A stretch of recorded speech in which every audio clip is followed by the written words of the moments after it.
ہیں۔ پہلا حق مسلمان کا یہ ہے، اگر اسے فائدہ نہیں دے سکتا تو نقصان نہ دے۔ آج جس معاشرے میں ہم رہتے ہیں، ہم چاہتے ہیں اگلے کا نقصان ہو، اور جب اگلے کا نقصان ہوتا ہے تو ہم خوش ہوتے ہیں، اور اگر اگلے کا کوئی نفع ہوتا ہے پھر مسلمان کے دل میں بخالت اٹھتی ہے، مسلمان پریشان ہوتا ہے، اسے نفع کیوں ملا، مجھے نفع ملتا، اسے مال و دولت کیوں ملی، مجھے ملتی، اسے یہ عہدہ کیوں ملا۔ اسے بخل کہتے ہیں، اور بخل والا آدمی جہنم کی طرف بڑی تیزی سے جاتا ہے۔ فرمایا مسلمان کا یہ حق ہے، فائدہ نہ دی سکی تو اسے نقصان نہ دے۔ اگر دوسرا حق یہ، اگر اپنے مسلمان بھائی کو خوشی نہیں دے سکتا، غم نہ دے۔ اگر آج ایک بندہ کسی پر ظلم کرتا ہے، اسے غم دیتا ہے، اس کی اولاد کے منہ سے نوالا چھینتا ہے، ایسا ہو ہی نہیں سکتا۔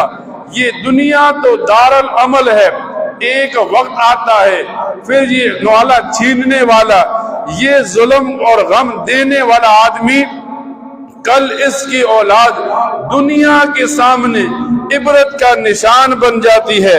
اور ہمارا تیسرا یہ، اگر کسی کی تعریف نہیں کر سکتے تذلیل نہ کرو۔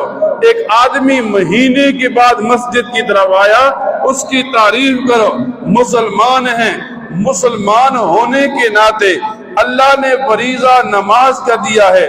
جب ہم اپنے مسلمان بھائی کی تعریف کریں گے، اس کے دل کے اندر مسلمان کے لیے عزت آئے گی۔ لیکن اگر ہم تعریف کی بجائے تذلیل کریں، تو کیسا مسلمان ہے، تو نماز نہیں پڑھتا، تو روزہ نہیں رکھتا۔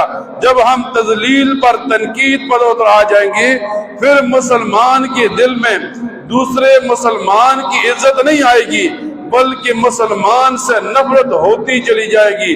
تو فرماتے ہیں علماء، اپنے مسلمان بھائی کی تعریف کرو نیکی کے کاموں میں، اور تذلیل نہ کرو، تاکہ وہ دین کی طرف کھنچا چلا آئے۔ اس کی وجہ سے تیری دنیا بھی بنے گی، تیری آخرت بھی بنے گی۔ اللہ تعالیٰ سے دعا کیا کرے، اللہ تعالیٰ ان باتوں کو سننے کے بعد ان پر عمل کرنے کی توفیق عطا فرمائے۔ وآخر دعوانا الحمدللہ رب العالمین۔